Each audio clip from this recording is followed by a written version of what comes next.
की कीमती भगत जी, बता दे महाराज।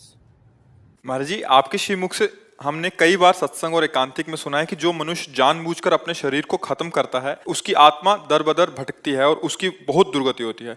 वहीं दूसरी ओर रामचरितमानस के उत्तरकांड में एक जगह गोस्वामी तुलसीदास महाराज वर्णन करते हैं कि जो न तरे भवसागर नर समाज अस पाई सो कृत निंदक मंदमती आत्महनन गति जाई।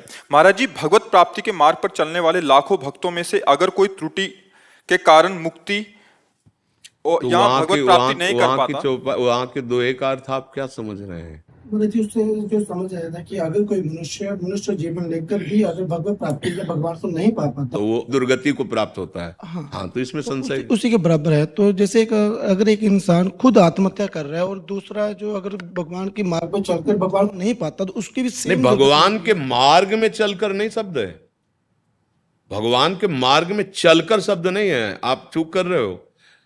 हमें मनुष्य शरीर मिला, भगवान ने विवेक बुद्धि और हमें संत समागम करने का समय दिया, भजन करने का समय दिया, पर हम न संत समागम कर रहे हैं न भजन कर रहे हैं, विषयों की तरफ बढ़ते चले जा रहे हैं, धर्माचरण की तरफ, तो उसकी वही दुर्गति होगी जो आत्महत्यारे की गति होती है।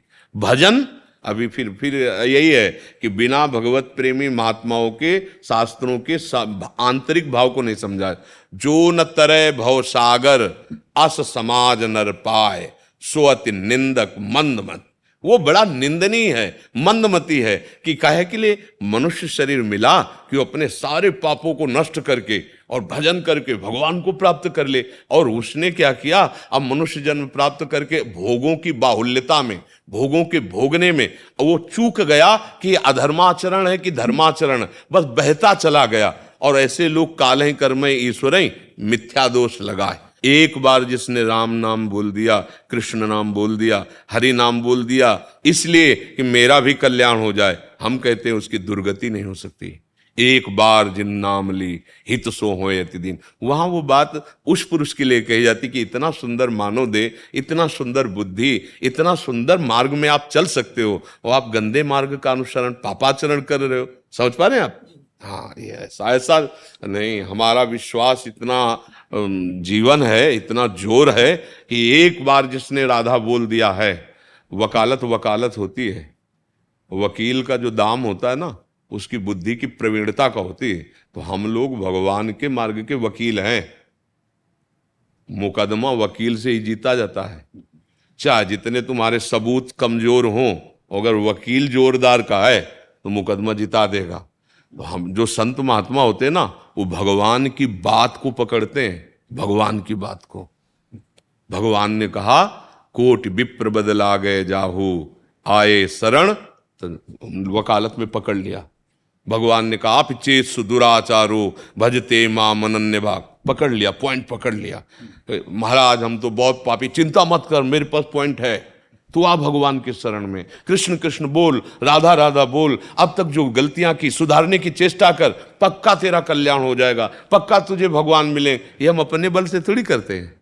वो जान रहा है, पॉइंट जान रहा है, इसलिए हमारा बल नहीं है, मेरे बल तो प्रभु है। अरे उन्हीं से, उन्हीं के बल से, उन्हीं के बातों से, उन्हीं के नाम से, उन्हीं की लीला कथा से, उन्हीं के चरण बल से ये सब है, उन्हीं से है। तो ये जो पॉइंट हम कह रहे हैं कि एक बार अगर राधा कहा है तो भारी पड़ जाएगा यमराज को हिसाब देना।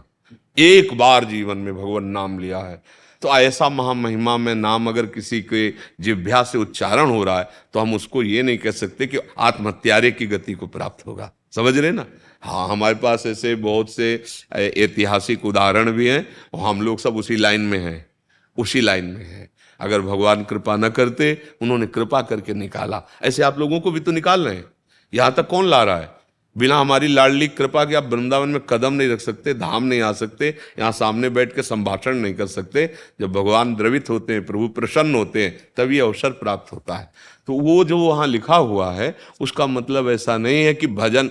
और सुनो, गीता जी में भगवान ने कहा मेरा भजन करने वाला अभी भजन शुरू किया और भ्रष्ट हो गया, भजन पूरा नहीं हुआ, तो जानते हो उसकी क्या कोई ऐसी गति नहीं होगी कि बादलों की तरह छिन्न भिन्न हो जाए।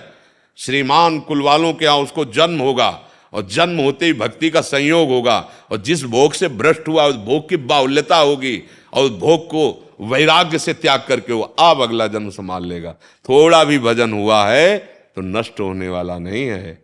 धर्म कर्म एक अलग चीज है, पुण्य पाप ये अलग चीज है, भजन एक अलग चीज है। भजन का एक भी बीज कभी नाश नहीं होता, भक्ति बीज पलटे नहीं, जो जुग जाए अनंत, ऊंच नीच कुल उपजय होए संत को संत। एक नाम अगर एक बार का है राधा, तो ये तुम्हें हर समस्या का समाधान देते हुए एक दिन राधा में बना देगा, एक दिन कृष्ण में बना देगा। पूज्य श्री राधा बाबा के वचन कि अगर आपने एक बार कहा राधा कृष्ण, तो आपके जीवन की मंगल की नींव रख गई, अब आपका निश्चित मंगल हो जाएगा। ये कोई ऐसा नहीं कि हम भगवान के नाम की महिमा कह रहे हैं, केवल ऐसा ही है, ऐसा ही है। हम लोग अज्ञानी जीव हैं, विश्वास नहीं होता, पर फिर भी विश्वास ना हो कि आग जला देगी क्या, तो जलाई देगी, उसमें दाई का शक्ति, तुम्हारे विश्वास से क्या उसमें फर्क पड़ेगा।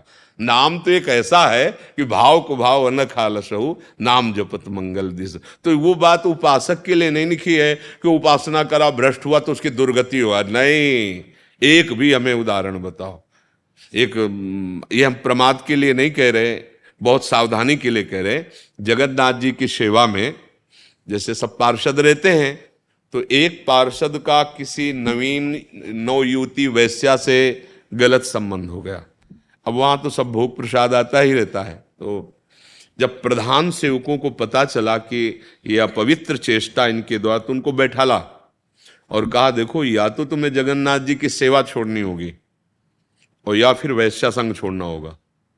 तो जीव की ये दुर्दशा है कि उन्होंने कह दिया कि जगन्नाथ जी की सेवा छोड़ देंगे, हम उसको नहीं छोड़ सकते। विषय की इतनी प्रबलता होती, पक्का एक तरफ भगवान एक तरफ माया है। हम लोग देखो ना, भगवान का इतना यश गाते हैं, भगवान की महिमा समझते हैं, तो तब महिमा मानी जाए जब त्रिभुवन की राज्य लक्ष्मी देने पर आधे पल के लिए भी भगवान को ना भूले, तो हम महिमा जानते हैं।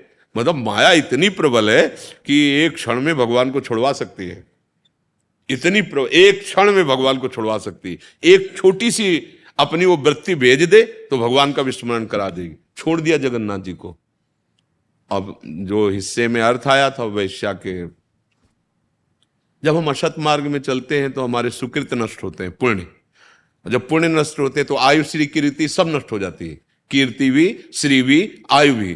तो कुछ ही दिनों में उनको भयंकर रोग हुआ और वो मर गए। जब उनका शरीर पूरा हुआ तो देखो, हम तुम्हें बता रहे हैं भगवान का स्वभाव। जगन्नाथ जी ने अपने प्रधान जो पार्षद थे उनसे कहा, सुनो, वो जो पधार गए ना हमारे सेवा में थे, उनका वैसे ही अंत्येष्टिक संस्कार करो जैसे हमारे सेवकों का होता है। बोले प्रभु, उन्होंने आपको त्याग दिया था। बोले वो त्याग सकते हैं, हमारा स्वभाव नहीं, हमने एक बार जिसे पकड़ लिया उसे त्याग। प्रभु का स्वभाव है। अब हम कैसे कैसे मान ले, अगर थोड़ा भी सेवा बनी, थोड़ा भी भजन हुआ है और उससे गलती हो जाए, तो माता पिता जितने भी विश्व ब्रह्मांड में है, उन सब में जो माता पिता वाला प्यार है ना, हमारे प्रभु से है। प्रभु अनंत माताओं जैसा दुलार रखते हैं। ऐसी दुर्गति उनके लिए कही गई जिनको इतना अवसर सुंदर मिला और बिल्कुल भगवान से विमुख होकर बिल्कुल नाना प्रकार के पापाचरण में लगे। वो